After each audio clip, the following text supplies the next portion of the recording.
Kathy Swan has played many roles. She's currently on the Cape Girardeau City Council and the president and owner of JCS Wireless. She has sat on numerous boards at the state and local level, including the Missouri Coordinating Board for Higher Education, the National Federation of Independent Business Missouri Leadership Council, and the Missouri Chamber of Commerce. Now, Swan is the representative-elect for the 147th District in the Missouri House. Kathy Swan, thank you so much for coming by to talk with us. Thank you for the invitation. Good afternoon. Well, tell us a little bit, how did you decide that you wanted to get involved in public service in the first place? Oh, many years ago. As a senior in high school, had a citizenship class. That was a one-semester requirement at the time, and we talked about Congress, national government, and I had a copy of the Congressional Record. And of course, the Congressional Record is everything that happens and everything that's said in the House. And became fascinated at that time by it, never knowing that there actually might be an opportunity to serve in either the state legislature or federal, but obviously the state legislature is my position, or will be at this point. Now, you have a very diverse background encompassing education, nursing, small business. How does having this type of background, how does that benefit you believe, to become a state representative? Multiple perspectives. One perspective as a business owner, and of course the perspective of having children, put children through college, being a grandparent, being a nurse, working in the hospital, working as a faculty member at Southeast Missouri State University with nursing faculty part-time. So it's just multiple hats with different perspectives that gives a little bit better big picture view of how a situation may impact our constituents. Now, talking about your constituents, what do you want to hear from constituents while you're serving in the House? Are there particular needs or issues that you're interested in hearing about? Past few months, I've been taking the opportunity to talk with different groups in town, different careers, different groups of business people, and community care and counseling individuals, to talk with them about what the state does that impacts them. What could the state do to have a greater positive impact on what they do professionally or as a business, and what cautions do they have that I need to watch for that they could anticipate might be coming down the line for them. Now, you've served in a lot of leadership positions on a number of boards, such as the Missouri Coordinating Board for Higher Education and the Missouri Chamber of Commerce, for instance. How do you think having having filled these leadership roles in the past, how does that help transition you into the legislature? Well, one thing is learning to work with different types of people. You know, there's a different culture in Southeast Missouri than obviously urban St. Louis. And when you have the opportunity to work on a state board, whether it's Chamber of Commerce or whether it's Coordinating Board for Higher Education, you're working with people from other pockets of the state that may have a different culture, may have a different political makeup, may have different needs than we do. So there again, it's the big picture perspective that you gain by working with different people from different areas of the state. Plus just working with people, and accomplishing things is all about relationships and about relationships with other people. Now, you're a business owner. How does being a business owner, how does that affect your take on state economic policies? Obviously, being a small business owner, very well the fact that most of the new jobs that are created by small business, not only in our state, but in the nation as a whole. So day to day, small business owners are very concerned about what the government does, either federal or state, that impacts their business. Many of them are taxed as individuals. We are not, because we're a corporation.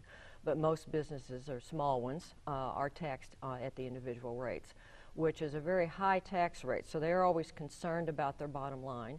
And then any policy or any state regulation that might affect their top line as well, that could impact their ability or inability to sell more, provide more of a service that they are used to providing. What are some of the things that you're excited about? You know, you'll be a first-term legislator here very soon. What are some of the things that you're excited about in your first term? You know, education. Served on school board, early 90s.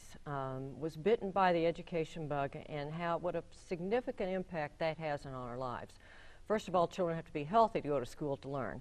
But in order to learn and have a very productive career in life, one must be able to have a good education.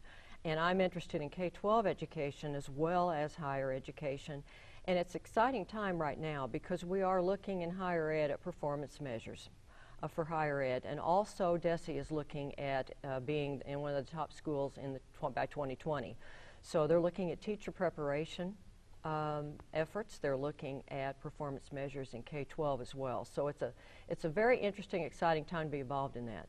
What are some of your goals moving into the legislative session? Is it K through 12 higher education? Is that there's some of the goals that you have? Some legislation there? Well, not specifically legislation, but I would like to work with K-12 education and higher education. There again, if we're going to talk about performance objectives and measures in K-12 and higher ed, I would like to be part of that conversation as well.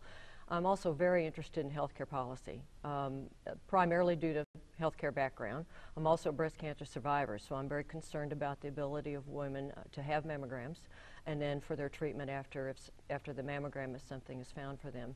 And there again, children, health in children. Without being healthy, being healthy and hungry, a child cannot learn unless they're healthy enough to learn and not thinking, well, I have not had breakfast. And so situations that impact children, learning, career development, workforce development, all that is a very much related circle. The health, the education of an individual, and then the career readiness in the workforce. You had mentioned that you were interested in getting input on transportation, for instance, on transportation issues from the region. What specifically are some of the things you're looking for perhaps from individuals or businesses? Some feedback you're looking for regarding transportation in Missouri? Well, obviously in the southern part of the state, we have great potential for transportation issues and can benefit from increased transportation situations for us here. Also, any career that, and any constituent in Southeast Missouri or this district, I'm interested in hearing from them. It's impossible for one person to know everything that you need to know in order to do a good job. So I'm really depend upon our constituents here letting me know how state government's doing, what they need, and what we need to change. Now, you've been sitting on the Cape Girardeau City Council for a while Yes. now. Is there anything that you're going to miss about serving the city in that capacity on the City Council? Well, number one, the people. Secondly, meeting every couple of weeks. You have a very close, intimate knowledge of what's going on locally and in town. And I will miss having that ability to know what's going on and working with the people that I've enjoyed working with for the last couple of years. Is there anything that you're particularly proud of that you were able to accomplish while you were on the City Council? I can't think of anything specifically, but Mr. Meyer and I did speak together the other day, and I hope that being a small business owner has been helpful to City Council because many of the things that we do impact our businesses here locally.